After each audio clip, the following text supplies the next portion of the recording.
Future's now, old man.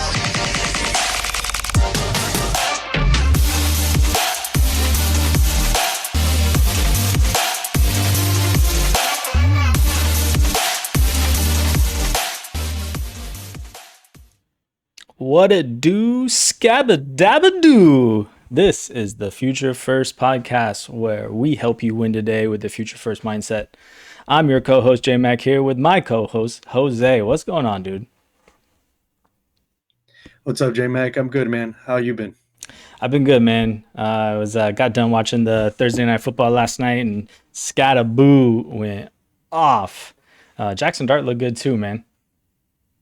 Yeah, man, there's a whole little controversy about his concussion, but it's looking like cry Eagles cry. It's not going well. I mean, as a Cowboy fan, I'm happy. As a dynasty and fantasy player, I'm not, because three big pieces on that team besides Hurts are just not doing very well. So, man, it's been rough. Yeah, man, it's been real rough. Goddard has been the guy that you want in that offense, and that's just strange. Yeah, I think they're missing Kellen Moore, man. The new OC is just it's not happening. Barkley's running up the middle too much. They're not getting him in space. AJ Brown's just not getting schemed open where he should be. It's bad, man. It's real bad. Yeah, I think a lot of things. I mean, I see a lot of takes on Barkley. Was it the usage last year? But if you just look at how they're deploying him this year, it kind of a little reminiscent of the Giants times where he just doesn't really have much of a chance. There's not very many holes. I see still him breaking tackles, being elusive, being quick on his feet. But yeah, man, that offense seems broken. Like three or four plays don't go their way this season, and they're 1-5 or 2-3, like a much worse record. So it's pretty scary time over there in Philadelphia, I think. Yeah, it's not looking good, but it is looking good for us because we are on YouTube. So touchdown on that like button. If you're watching this right now, stop what you're doing, hit that thumbs up, and go for two on that subscribe. Leave a comment for us. We love engaging with you guys. It's always a good time seeing what you guys have to say, what you like, what you don't like. Yeah, shout out to Fox, who's been helping us with our graphics. She's been killing our thumbnails. We really appreciate her. You can follow her on X at bfoxworth07. We're also on Spotify and Apple Pods. You can rate the show, drop a review there. But other than that, we got another banger of an episode teed up for you guys here. Tonight's top topic is targets, all about the targets. We're going to be talking about rebuilding targets and contending targets of who you can look to acquire in either situation. And even our quick hit is about targets. You want to jump into that right now, man? Yeah, let's look at these wide receiver peripherals. Let's do it. Let's do it.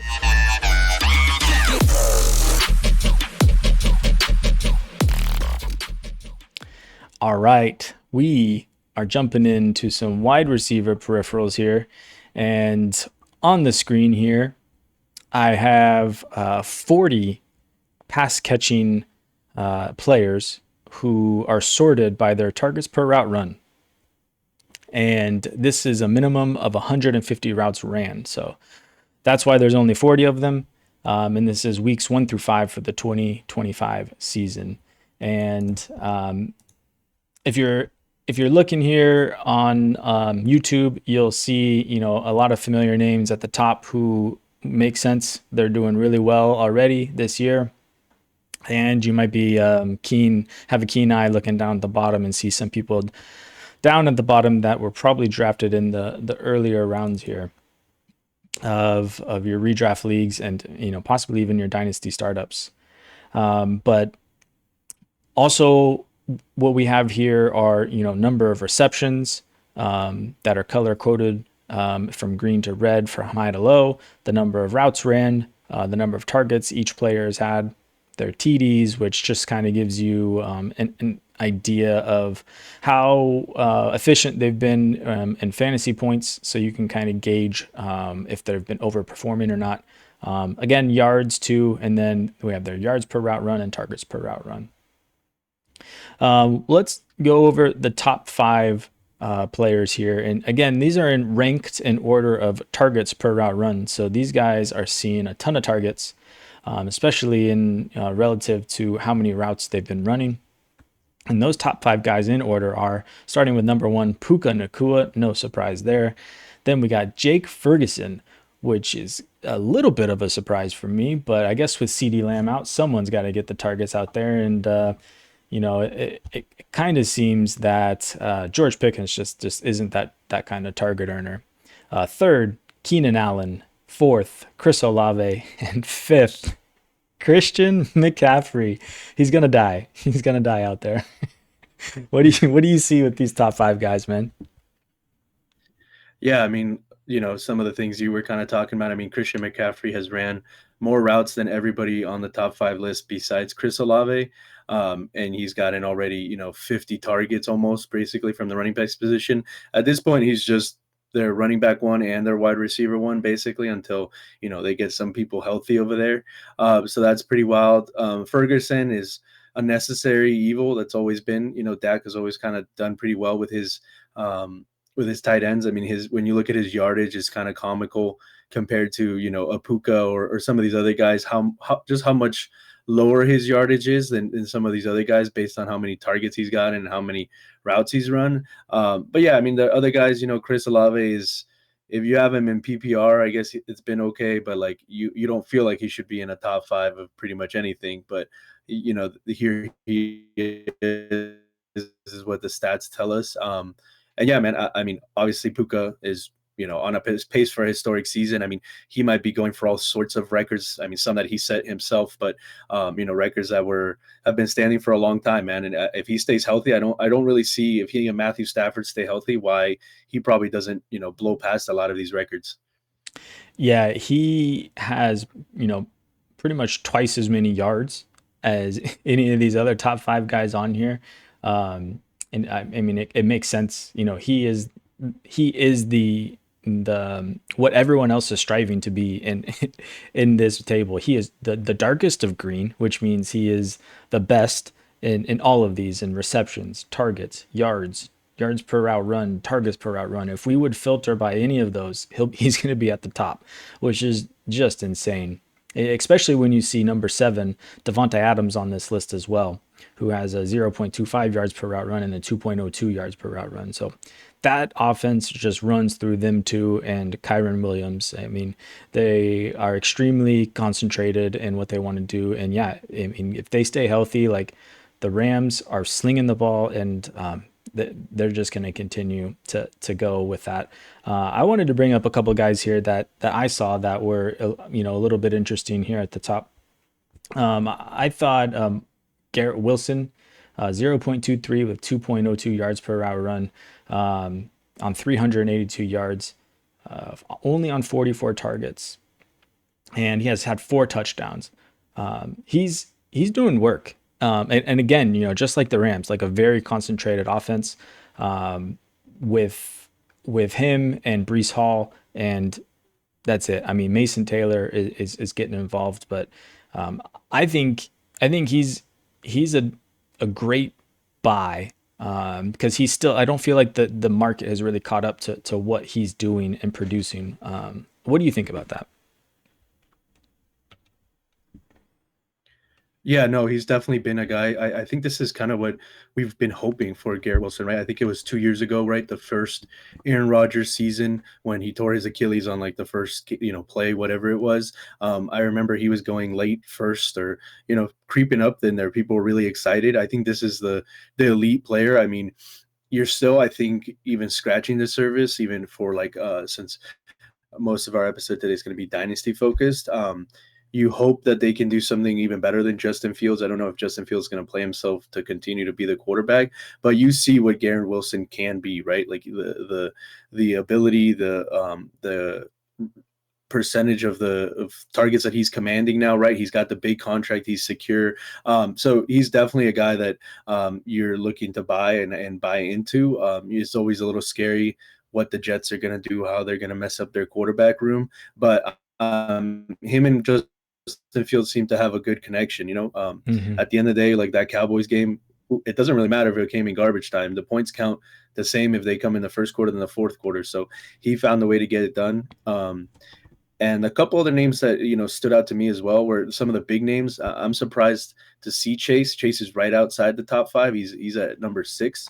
I would wonder if you took out the 2 Burrow games, what does that do for his statistics and how Mm. much does he plummet? Obviously, you have to count it, but when you're projecting out for the rest of the season, I would have a hard time thinking he stays anywhere near the top of this list. Maybe in terms of targets per out run, right? But in terms of like the yards, right? Like I just have a hard time seeing him stay there. And then Justin Jefferson, like I think he's had a quiet season for what Justin Jefferson is, but he's still giving you that wide receiver one, even if it's not the explosive high end that we know with Justin Jefferson, he's still been very quietly just a very secure, locked in wide receiver one. At least he's 8 on this list. So Hmm. those are a couple names that also stood out to me.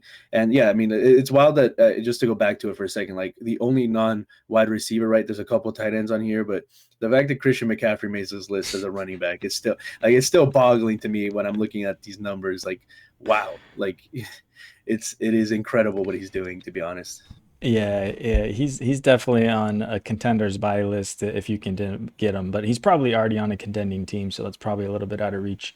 Yeah, Justin Jefferson is just a couple touchdowns away from being, in the top 5 wide receivers where he should belong all the time. Some other guys I wanted to point out are Brian Thomas Jr. He's got a 0.21 targets per route run, which is great, but a 1.4 yards per route run with only 244 yards on a total of 37 targets. Or sorry, 37 targets and 16 receptions. Not great, Bob. It's not looking good for him. He is definitely underproducing on those targets. I don't know if you have any words on that real quick. No, man, that's what it feels like, right? Like Yeah, if you have Brian Thomas for his rookie season, this is like tragedy compared to that, right? Like yeah, Mac Jones, can you come back, please? Like for sure. that sort of thing, man. Yeah. Yeah, Emeka Egbuka also up here, 0.21. Real green on the efficiency metrics, 5 touchdowns too. Like it's just echoing what we've been saying. Regression is coming for this kid, in one way or another. It's probably not going to be soon. Mike Evans and Chris Godwin not slated to play this week, so he's just going to continue to eat in the short term. But I wanted to talk about a couple of these guys down at the bottom here, which are not great. Going straight to the bottom, Jamison Williams.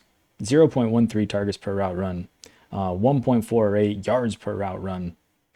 He has 11 catches on 20 targets, running 151 routes. It is not good for Jamison Williams, and it's just strange. It seems like such a big flip from what we saw last year. Yeah, I mean, especially after he kind of secured the bag, it seemed like okay, that must mean they think he's integral part of what they're doing. But I mean, that's the thing. It's like with the running backs, they are bound to score touchdowns. Amon-Ra St. Brown is a touchdown machine. I mean, it's still wild that he has 223 yards, which is just a little bit under Keenan Allen and just a little bit under Jake Ferguson, who have like triple or like quadruple the catches. So I mean, he's still that guy, but I mean, you thought with Jamison Williams you were moving away from like a best ball only type of play, and now he still seems firmly in that category. Like he's not somebody in a lineup league you want to be putting out there No. with any consistency. I mean, when your name's down there with guys like Jalen Tolbert, Juju Smith-Schuster, and Michael Wilson, like in comparison to getting paid in the offense that he plays for, it's a bad time, man. It's a real rough season for him so far. Yeah, yeah, it's not great. Yeah, and I mean, other guys I wanted to call out down here, Marvin Harrison Jr., 0.17 yards per route run, or sorry, targets per route run, 1.64 yards per route run with 300 yards, 306 on 20 catches. It's not great. I don't think it's a him problem. He's had some drops, which has been an issue, but it's really like that again. Offensive play calling has just been atrocious over there. Um, yeah, I don't know if you have any quick words you want to say on MHJ. No, man, that's what it's felt like, to be honest. Yeah. So yeah, I think it tracks. Yeah, some other surprising ones we won't get into that we see down here at the bottom. Lad McConkey, which just makes sense. George Pickens, he's down there, which that does make sense for his archetype. Extremely efficient, just not the target earner type of guy. AJ Brown split in the middle there, right in the middle, number 20 with 0.2 yards per R1 with 194 yards on 19 catches. Only ran 170 routes. He's still drowning the team. It's not good in Philly, as we alluded to here earlier on. So we just wanted to put this guys in front of you. Hopefully you guys can take something away from this. I think what I'll do too is I'll drop a link in the description here, and I will link you guys to the full list. So if you wanted to sort and filter through every player weeks 1 through 5, you guys can have at it. But other than that, do you have any other closing thoughts on this before we jump into our contending targets here, Jose? Yeah, just and then a little bit more positive note. TetairoaMcMillan, he's up there, number 11. His 0.23 in terms of yards per hour run and 1.92. Like he's, I think, on the way up. He's got a Bryce Young problem, but the talent seems to be there, and there's not really anybody else, competing for targets. So just a little positive note there. But yeah, guys, I mean, this is a great resource. Jmac put some work into this, so go ahead, click it down there in the description and use it. Use it however you want to interpret these stats. Have at it. All right, let's jump into some contending targets here.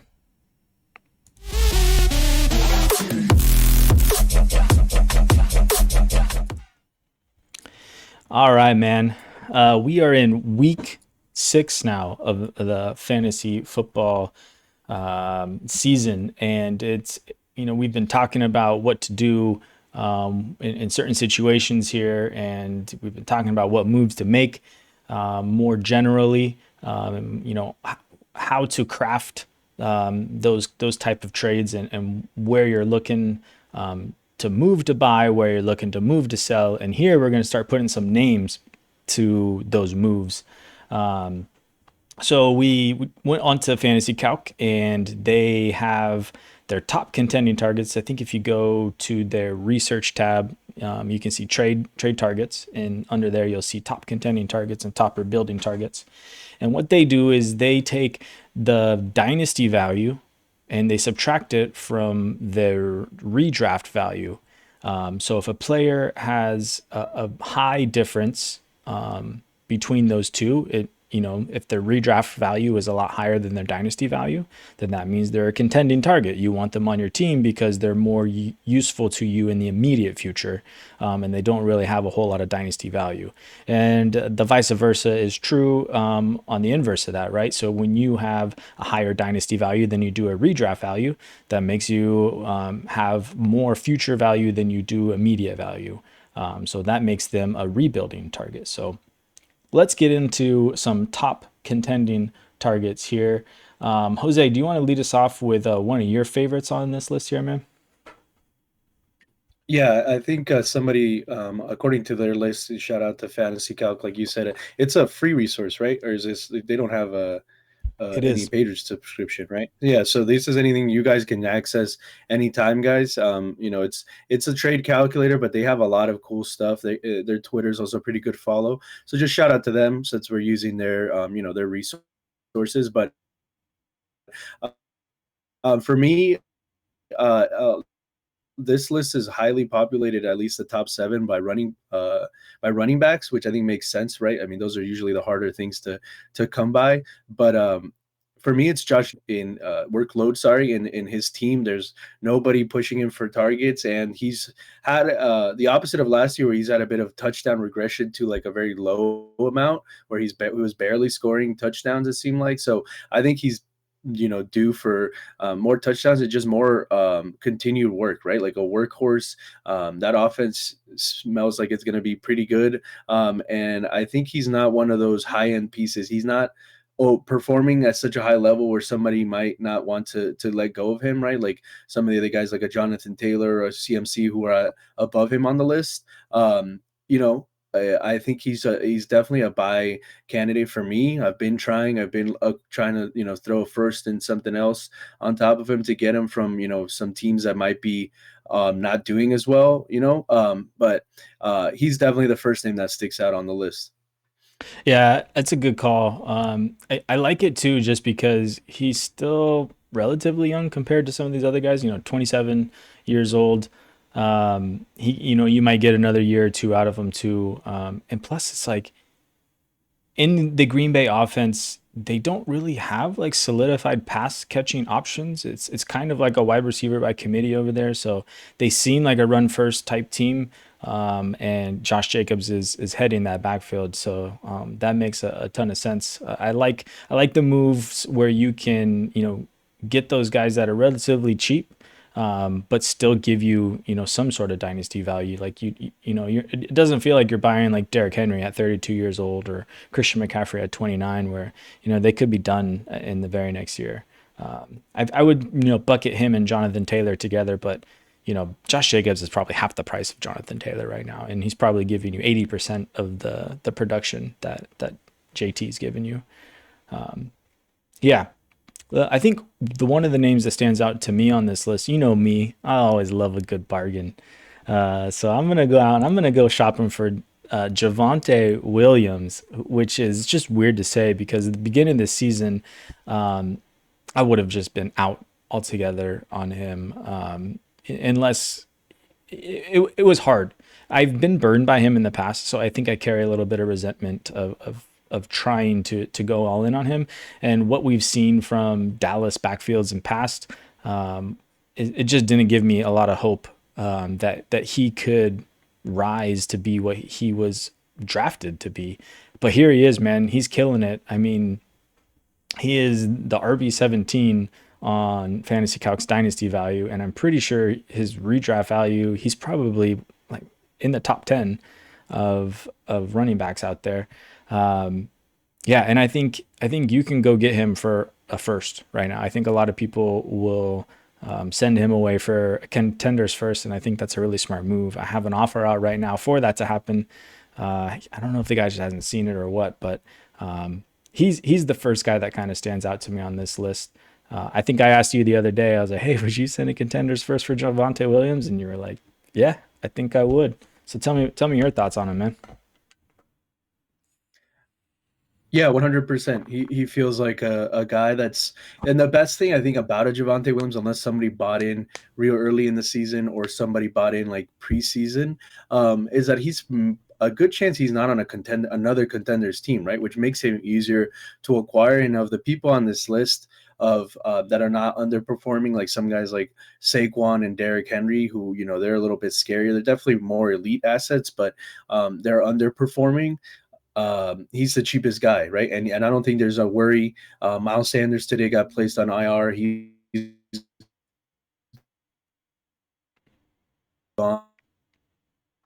You're talking about a rookie who missed, I want to say, a good chunk of camp. I definitely think you have a workhorse there, and the Cowboys offense is going to continue so bad. So I love it, man. He's definitely the type of guy that, he is the type of guy that maybe you're like, this might be a year rental type of thing. Like, who knows? He's under contract this year only for like 3 million. So do the Cowboys re-sign him? Has he played himself into a contract with them? Maybe. So, he's still young enough that if he does land the 2-3 year contract, you'll feel like, okay, like a first for a starting running back for the next 2 to 3 years as a contender. Like I feel pretty good about that. Even if he, moves down a little bit and becomes more of a flex guy than one of your starting core running backs.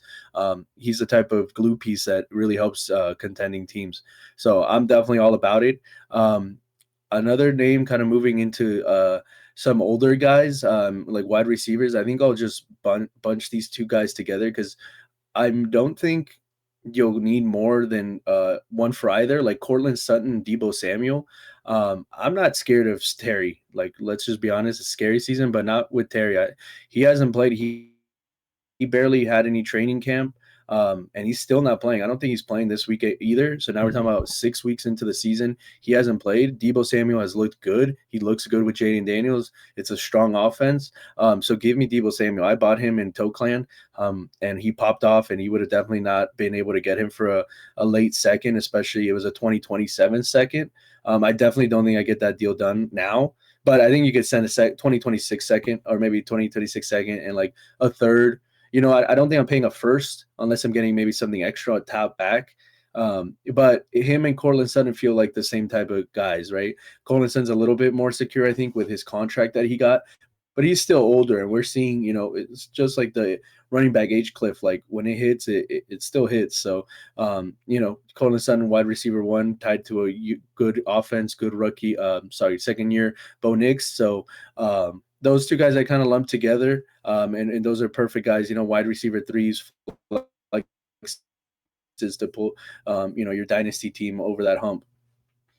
Yeah, no, I like that call. Yeah, I have Debo on a lot of contending teams. I actually just sold him on one of the teams where things just weren't bouncing my way, and I had to pull the plug on it. And I sold him for a second, but that was mainly just because I I wasn't getting the offers I wanted for him, and a second felt reasonable for him. I just wanted to get the points off my squad so that I could get him there. Yeah, and Cortland Sutton is just so safe. He's a floor. He doesn't necessarily have that ceiling for you. He is older, like at 29, just like Debo. So like those two guys, they definitely are contending targets because of that reason. I think if I had to pick one more on this list here, I'm just gonna say buy high and just go after JSN. I think too, he may not have people catching up to what he could be.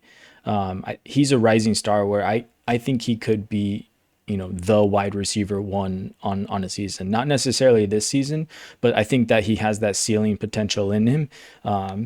And again, when we talk about these offenses that are just extremely concentrated, Seattle is fitting into that as well. Him and Sam Darnold seem to have a crazy good connection, and there's not much else in that offense that is willing or really taking away from what JSN can provide you. He's going to cost a lot right now, but I don't think he's going to cost what it would take to go get like a Jamar Chase or like a CD Lamb type of player. And I do think that he's going to enter that realm of conversation in the next year. Jose had the call out in the beginning of the season here to put him as a top 5 wide receiver, and that is looking pretty much like a lock right now. So I don't know, man. Are you buying high on JSN right now if you can? Yeah, I mean, I don't know how much WWE you've seen recently, but like the Rock had this thing where he would like rub his arms to talk about getting goosebumps, and that's what I got as soon as you mentioned JSN's name, man. I think you're buying high, but by what could happen by this time next year and by the end of the season, it will maybe seem low. Like Yeah. he's gonna enter, I think that like top echelon Puka, CD, Jefferson, Chase, Amon-Ra St. Brown. Like when people talk about tiers next offseason, he's gonna be either right there or the first name that comes out of people's mouth after those guys. And those guys are, you're talking about 2, 3 firsts. And even, we have a league that's making, I have very little hair compared to you, but like make me pull my hair out too, because we have a ton of picks and we can't get a single person like to make a trade with us. And we have a ton of picks, it's like 6 first rounds in the next 2 years. But even then, like 3 first type of level for JSN, like that's how I'm feeling. And I'm not paying that now because I think that's an overpay. But he's definitely the type of guy that I'm trying to tier up into now. Contender, not contender. Like if I have a T Higgins, although his value is pretty depreciated, but like that sort of level of player, it's still kind of young, maybe even like a Rashee Rice and Xavier Worthy, like some player that's like still kind of young, has good name value. I'm throwing a first and a second on top, a first and something else. Like I want JSN on my team. I haven't unfortunately been able to get him. We do play with a Seahawks fan in quite a few leagues that has him snatched up, holding tight. But and Darnold seems like the truth. I know it was like a 1 year and potentially bail, and they drafted a guy that people were kind of excited about. But the offense looks good, and JSN looks good. They're winning a decent amount of games. Sam Darnold looks good. So I think for the future, it's only going to get better. So if you can buy in now, I would, because you talk about buying some of these guys now, like when they become elite and they almost become untouchable, right? So I'm definitely in on that. Yeah, I love it. I have JSN in a couple places, and it's wheels up, man. It's feeling real good. I wanted to also quickly note that when you look at this list, I'm pretty sure it doesn't account for Superflex. So if you are in Superflex leagues and you are looking for some of those contending targets here, you could be looking at Baker Mayfield, Matthew Stafford. You could probably get him for a second, maybe a little bit more, and he's he'll get you there. Yeah, Dak Prescott is another one that I would probably look at trying to get into if you're looking for these cheaper QB targets that can get you into contention. He's not on the list, but I mean, I think Daniel Jones probably fits in probably pretty well too. Even Sam Darnold. These are all guys that I feel like you could buy into pretty cheap. That'll probably give you pretty good production for your QB2 spot. All right, man. Yeah, Sam Darnold was the name that. No, go ahead, bud. Oh, sorry. I was just saying. Yeah. Sam Darnold was just kind of the guy that I was going to point to. I feel like the name, they're still kind of like, oh, it's Sam Darnold, but I think he's definitely like perfect QB2, perfect as your third quarterback, maybe even. But yeah, for sure. Cool. You want to jump into some rebuilding targets here? Yeah, 100%. Let's do it.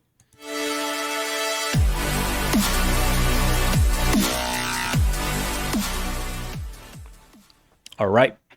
So same as before, these guys have a much lower redraft value than they do a dynasty value. Some of these guys are going to be on the list their redraft value took a hit not because of their talent, but because of their surrounding situation. Number one on this list is Ja'Marr Chase. Obviously, his redraft value got tanked when Joe Burrow went down. I will note too, I went through and I made a list. I downloaded all their data and I made my own list because I wanted to see who was beyond these top 15 guys. And as I was doing that, I did note that they filtered out anyone who had a redraft value of lower than 500 and didn't include them in here, which is notable because, I mean, you don't see guys in here like Malik Neighbors that you would expect to see, or Joe Burrow isn't on that list because their redraft value is 0 because they are out for the season. So when you're looking at these guys like rebuilding targets, it seems obvious. So hopefully you guys know to be looking at hurt players. It's an extremely valuable way to get into these players. If you can buy the injury dip, especially if they're on contending squads, you can get into these guys. A lot of these guys, even on this list, have a difference in dynasty value and their redraft value because they're not performing, sometimes due to injury. So keep that in mind. If you can try to get into a Malik Neighbors pretty cheaply, I've done that now a couple times. I in a best ball league, I was able to send a lot of trash to go get Malik Neighbors. We're talking about RB2s and wide receiver 3s and Tet, and I got Malik Neighbors and a first back for those 4 players. So keep in mind that those are probably your top rebuilding targets, like Joe Burrow and Malik Neighbors. And as the season goes on, target those other guys that are getting hurt and going out for the season. All right. With that said, Jose, why don't you lead us off here, man, with your favorite rebuilding target on this list here? Yeah, I mean that's I think one of the best things and important things to keep in mind, right? Like who are you trading for? I think when you are talking about rebuilding targets, you need to do a little bit more work. You need to do a little bit more analyzing on your opponents and who are they playing, and what are they trying to do, right? For me, the way I'm kind of looking at this list is specifically when balancing it with redraft is like I'm looking for those players that have that redraft stink to them right now, right? Like people that play in Dynasty tend to also play in redraft. They're probably getting hurt by some of these same names. And sometimes people's, and I know it's happened to me, judgment can get a little clouded in Dynasty when you're suffering the redraft, pain.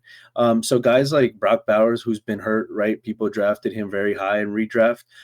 He's still, I think, the tight end 1 or 2 dynasty wise, right? I mean, Warren is, making his move in there as well, but he'd be one of the top guys that stand out to me, just especially because of the injury, and we don't know how much longer it's going to continue. So he could have been a pretty big piece, and maybe you have a Jake Ferguson who's going crazy, a Dallas Goddard, some names that you can maybe switch out and then add to, right, to get a Brock Bowers, and now you're set for the next 5 years at tight end instead of having to play the piecemeal game there. Yeah, yeah, I like that a lot. I think I think my favorite one to go after that kind of fits that build. Outside of like a Brock Bowers would probably be like Brian Thomas Jr. I'm still like highly believing in his talent. Like I don't think what we saw last year was a fluke. And I think that we're seeing the effects of poor quarterback play, and I'm hoping that gets fixed here. Whether or not that means they find their groove and Brian Thomas Jr. can start producing again, or the Jags just move on from Trevor Lawrence here, which I don't think is out of the question. I mean, I feel like he could get traded. The contract may not allow that to happen, but I don't know. As I say that, it seems very unlikely, but I still think Brian Thomas Jr. can figure it out with Trevor Lawrence, and if he isn't getting back to that top wide five wide receiver, he's still pretty easily making the top 12 wide receivers there, and is a low and cute wide receiver one most years here. Yeah, he was literally the other name that I was debating between Brock Bowers. So yeah, I'm 100% there with you. Honestly, his season so far is one of those I like. I wouldn't be too surprised if we get to the end and then the off season and we start a couple articles about something in the locker room, or he maybe had an injury that we didn't know so much about that he was playing through, because the talent was just so, I think, undeniable last season, and he had Mac Jones at quarterback. Not, and we see Mac Jones definitely serviceable backup or pinch starter. But I just failed to like think that that was just a flash in the pan, and that's like his whole career, right? So I'm definitely in on that. I think maybe Trevor Lawrence figures it out, or the OC, somebody helps figure the thing out. But I'm definitely in on that.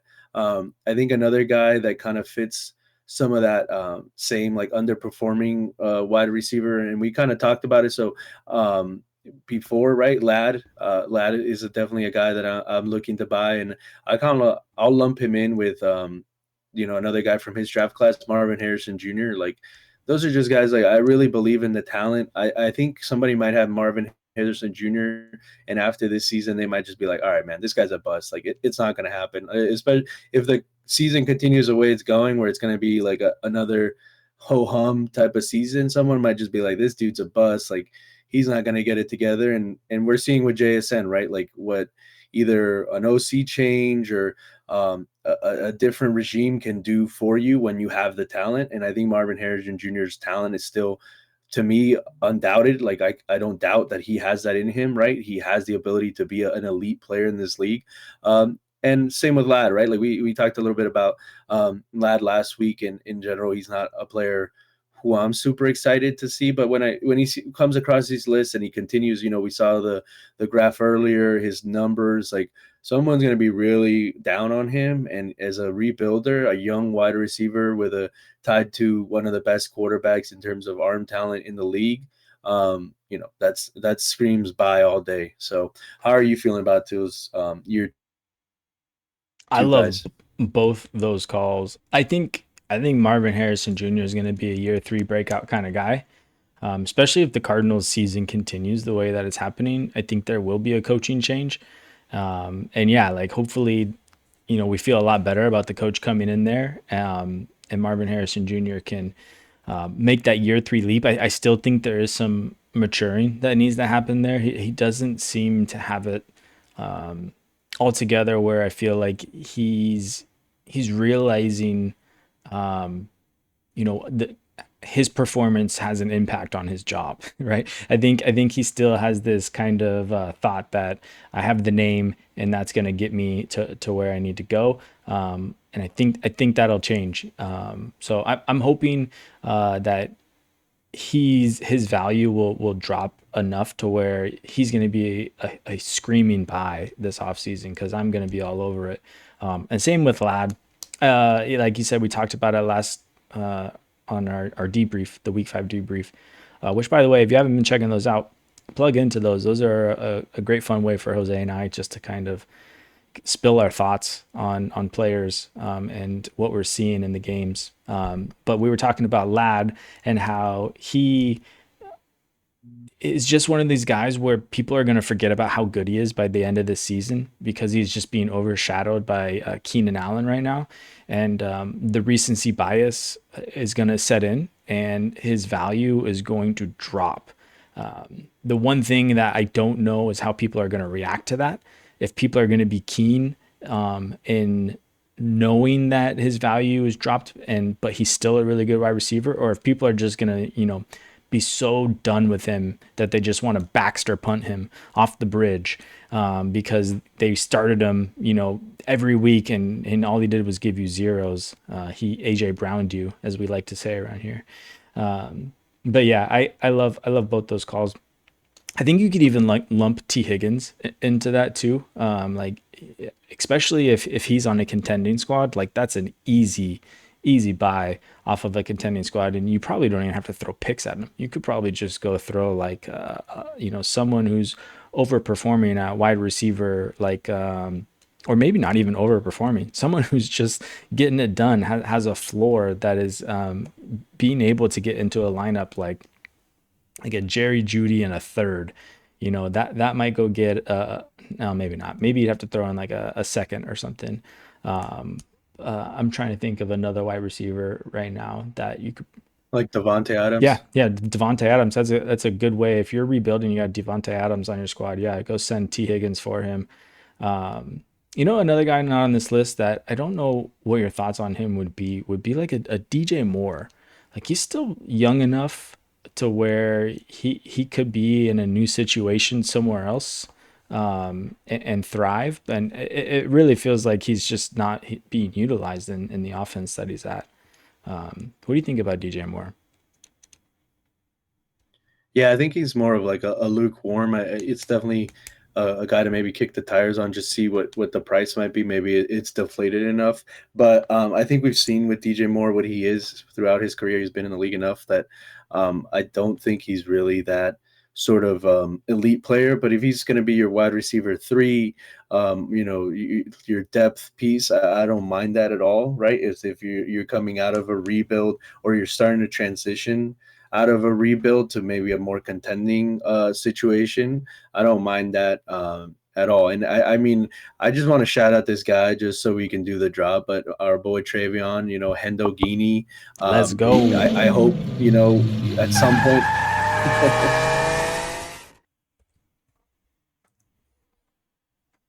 Yeah, I mean, I hope that at some point, the HOA stops and leaves him alone. I don't know what needs to happen. Like Ramondre is just like literally untouchable. Like I'm not like, super high on punishing players for mistakes, but like at some point it's like how many fumbles does this dude need to do to like be considered a problem? And let's try that rookie that we drafted pretty high. It's one of those like NFL doesn't make sense sometimes, but he's definitely a guy, like his value is still depreciated. I think running backs are kind of the last piece when you're finishing real Yeah. rebuilding, but he's so young that and he should be so good that I don't mind, going out there, and maybe someone wants to recoup their first, maybe you can get him for a couple seconds. I don't know how bad the value will be, if things continue this way with Ramondre, but I for a running back, I think he's another shout, apart from, the drop, but I realistically, I do think he's a guy to be looking to buy into. Yeah, I think that's a good call. It like you said though, like the last piece you want to put together. So maybe you've been in a rebuild, for a year or so already, and you're looking to exit here pretty soon, and you got some sort of overproducing piece that you can move to try and get him on your squad for next year. I think that's a great way to go about it. Um, yeah, and then I mean, if we're shouting out some of the quarterbacks on this list, there's Cam Ward, Michael Penix. Those are the only two that I see on here. But again, Joe Burrow, he's probably like the number one guy that I'd be going after if you're looking to get a quarterback. JJ McCarthy is also on the list here. He didn't make that list because he had that too low of a redraft value. Bryce Young is also on this list. That seems a little bit riskier, but you could probably get into him real cheap. Um, yeah, I don't know if any of those guys kind of strike your fancy. CJ Stroud, maybe even. I don't. He feels like if they get an offensive line next year, that he could rebound in a big way. What do you think about any of those guys? Yeah, I was gonna actually ask you specifically, like, how are you feeling about Joe Burrow? Like, are you trying really to go out and get him? He's a guy that I'm starting to get a little spooked, about these injuries. Like, obviously, none of them are like muscular like things, but like if his O line continues to be this bad, like how many games are you going to get out of him every year, right? Like in general, like I hate to label a player injury prone, and it's not so much him. It's just more like how long can he survive, right? Like we've seen this with other quarterbacks, and Tony Romo with his horrible line, except towards the end of this year. Matthew Stafford with the Lions. Andrew Luck with the Colts. Like we've seen this take a toll on people, and those guys are still good for fantasy football as long as they can stay upright for enough games. But man, like I'm a little bit like scared, like, and it's not going to be cheap. Like even if he's hurt, unless somebody's just really, really selling, which in one dynasty league that I'm in, I don't know. It was a catastrophe. It was like the best. It was like Joe Flacco, and I mean he wasn't the best piece. There was other good pieces, but like that's the quarterback that person got in return. So like unless you're doing something kind of outlandish, like what it's still gonna take to get Joe Burrow kind of scares me, man. It scares me for the future of like how many games do I get him for every season? Yeah, I don't know. It's a good thought. Like I just I try not to play fantasy that way and like worrying about those kind of things because these besides very few individuals, like injuries are just really bad luck, and I don't think it's a Joe Burrow problem. I think it's an offensive um staffing problem, right? Like they don't have the offensive line to get him there, but that can change. And like right now, like Joe Burrow and Caleb Williams are really close together. And I think you could probably go trade Caleb Williams and get Joe Burrow plus, especially if that person who has Joe Burrow is contending. You might even be able to get something on top of Joe Burrow here. And I don't know.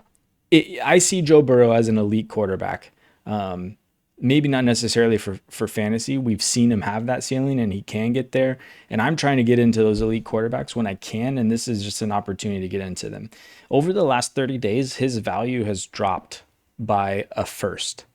And that's just, what I look at, his dynasty value has changed over the last 30 days. And that equates to what a 2026 first is worth, as far as fantasy calc is looking at it. So to me, it's like you're buying him much less of what he is, and his value is only going to climb and get back up to where it is next year. Like the narrative is only changed on him right now because of the injury. So at the very least, he could be just an investment vehicle where you buy in low, and then next season the hype goes, right back up to the top, and Joe Burrow is now worth a first more than you paid for.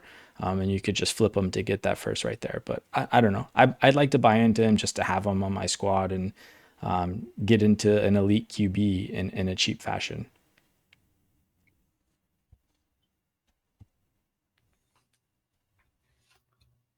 Yeah, I can see that. I might be just one of those things where maybe I'm looking to tier out then, but his value is I don't have very much Joe Burrow, so there wouldn't be too many situations. But I can see I I think that's very solid analysis there. Like it definitely is me like being a bit scared and playing scared, which obviously in fantasy a lot of times that doesn't get you the wins that you need. So I can agree with you there. Like it's definitely of from a scared perspective, kind of like of playing fantasy. Is there anybody else that you on your list with the quarterbacks or on this list at all that you would bring up? I mean, my guy here makes the list. Kyle Pitts. I was just I gonna don't bring know. him up. What is he worth? Like, like what is he worth? I don't know. I still believe that like if Michael Penix can figure it out, which I mean we have to kind of talk about, he's not been very good, and Pitts has still been pretty decent for fantasy, nothing crazy. And but he's a guy, Sam Laporta. I think before his last couple weeks would have been a good buy, but I think the arrows like kind of flipped, and now he's starting to trend back up. I think people are kind of riding back onto that wave. So those are some tight ends besides Brock Bowers. Not sure how you feel about those guys. Yeah, Kyle Pitts is a tough one. Like I don't mind acquiring him, but I don't I'm not like excited to go get him. Like if he's filling in for like what I would consider like a second round value like difference, then yeah, fine. I'll take Kyle Pitts instead of a second type of thing. But I don't really want him on my squad. Like I don't know, the ceiling for him just hasn't ever been there, and I don't know if it ever will be there. It's not for a lack of opportunity. It's not for a lack of like talent necessarily. He's played with some pretty talented quarterbacks, and it just hasn't happened. So it just makes me wonder, like is he the guy? I, I'm more likely trying to sell him to a rebuilder. Like he seems like the kind of guy where I'm trying, like hey, like he's still young, like what if I add a third to him? Can I get into one of these contending guys like Cortland Sutton or like something like that? It seems like he's more likely. I'm trying to sell him to a rebuilder than I'm trying to buy him as a rebuilder. Yeah, I mean, I think I might be a little bit the flip, right? Which I guess we'd make good trade partners if we were in the league. But Yeah. just because it's like if you unless you can get like a first for Cortland Sutton or like an attractive, young wide receiver or something like that, like a Debo for Kyle Pitts and a third or something like I think this what Kyle Pitts could be, right? Like we've seen Evan Ingram and some of these other tight ends, like year 4 or 5, like it kind of clicked, and he's just still so young, and the athletic ability that we've seen, right? Maybe it's just still buying into the hopium of like, what happened so long ago, what was promised that, you're still buying into that. But if that pops on your team as a rebuilder, it does a lot more for you than a random second or a Cortland Sutton this year, right? So I think in terms of like playing the gamble, it's a gamble I'm willing to make. I definitely feel better about it in a best ball format, right? If you're playing a dynasty best ball format like the Toe Clan, where he's a platoon of tight ends and you just need, to get his good games and you don't have to start him every week, that definitely changes it a bit, which is kind of where I have him and where, he's been good. It's nice, when it goes well. But yeah, man, I can definitely see why people are just done with Kyle Yeah. Pitts, right? Like at the beginning of the season, we kind of talked about it. It's like I'm buying the post hype, post 3 years of hype, sleeper type of thing, and it's been okay. It's all right. Like nothing. That's all you can say about Kyle Pitts, I guess. At least it hasn't like totally burned you, which like a lot of people has been. I mean, at the price that you paid, right? It's just like it was what it was. But yeah, moving out of Kyle Pitts here. One other guy that we haven't really talked about, who's actually number 3 on this list here, Travis Hunter. And maybe that's just because like we have already indifferent feelings on Brian Thomas. Yeah, it's a hard one, right? I mean, because there's going to be 2 wide receivers there now, and then you have the whole dynamic of him playing both ways, and then also like who is Trevor Lawrence? So it sounds like you're out on Travis Hunter altogether. Yeah, man. I mean, coming into the season, we talked about it, right? I was not a firm believer of this 102, 103 hype in rookie drafts, right? Like I didn't really see it. So I just think it's kind of playing out somewhat like we thought. I mean, I think maybe we thought Trevor Lawrence would be a bit better. This last game, he kind of had some flashes, right? The game against the Chiefs, right? You saw some of the passes that make you think Trevor Lawrence can be that guy, but it's just so inconsistent, right? And so for you to want to be in on Travis Hunter, like I don't know, the value would have to be so low that okay, sure, but at that point, it's like, do I really believe in the talent? Do I believe in the play?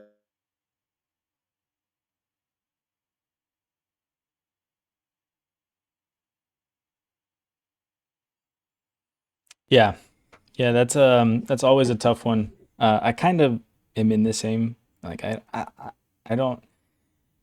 If anything, like I feel like he's just gonna fall into these wide receiver 2 buckets that we are always talking about: T. Higgins, Devonta Smith, Jameson Williams. Like, and maybe he pops off one year for a wide receiver 13 finish or something like that. But it's hard to imagine that that pays off anytime soon, unless we see some sort of significant change over in Jacksonville. But I think they're just gonna be stuck in Duval for a while, unfortunately. Yeah, I mean, them winning the games they've been winning, like kind of we talked about on the debrief, is just like the worst things because it's like he's probably then not going to get fired unless somehow they lose like the next 10, and the OC's probably staying the same. Like they don't seem like the organization that like when they're winning games, they're like, okay, things are going well. We don't need to do anything. Like, let's keep it the same, right? And so you kind of don't feel like there's the hope of things changing. Like we were talking about Marvin Harrison, right, being a buy because we can maybe think things will change. It's like you don't really see that there, man. Like Yeah. goofball is going to be the coach there for a while, I think. Yeah. So it's unfortunate for Travis Hunter and Brian Thomas. It is, yeah, but and I think I'm trying to find a reason like why are we in on Brian Thomas and not Travis Hunter? And to me, is like I feel like Brian Thomas has that talent to where he can rise above the situation. And we see good players be fantasy relevant in bad situations all the time. Um, and I just think that Brian Thomas can do that. And Travis Hunter, we haven't seen it yet. He's just so small too. It's hard to see him get into a place where he can kind of play in the slot and outside and be that kind of wide receiver alpha that we generally see. But all right, man. I think we rounded out the rebuilding targets here. Unless you have any more closing thoughts on any of these guys, should we jump in the outro? Yeah, man, I completely agree with what you said about Brian Thomas. Like, it's just Yeah. the belief in the talent, right? Like, that's all it is. That's the difference there. But yeah, man, let's hit the outro. Let's do it. Let's do it. Hey guys, thanks again for sticking around with us. We're gonna keep going. We got some momentum here. This is episode 12 in the books now. We're doing the debriefs weekly. Those come out on, I think we're dropping them Wednesday morning usually, record them Tuesday. This episode we'll record them on Fridays. They drop on Mondays. Yeah, we're having fun doing this. I hope you guys are having fun listening. Jose, why don't you sign us out of here, man? We got about 20 seconds here. Yeah, 100%, man. It's been a lot of fun. And yeah, we're on YouTube, right? Fantasy. Look for us, right? Like, subscribe on Spotify, follow us on X, all the things, right? All the socials. We really appreciate the support, guys. And we're out of here. Thanks, guys. We'll see you on the next time, and enjoy week 6.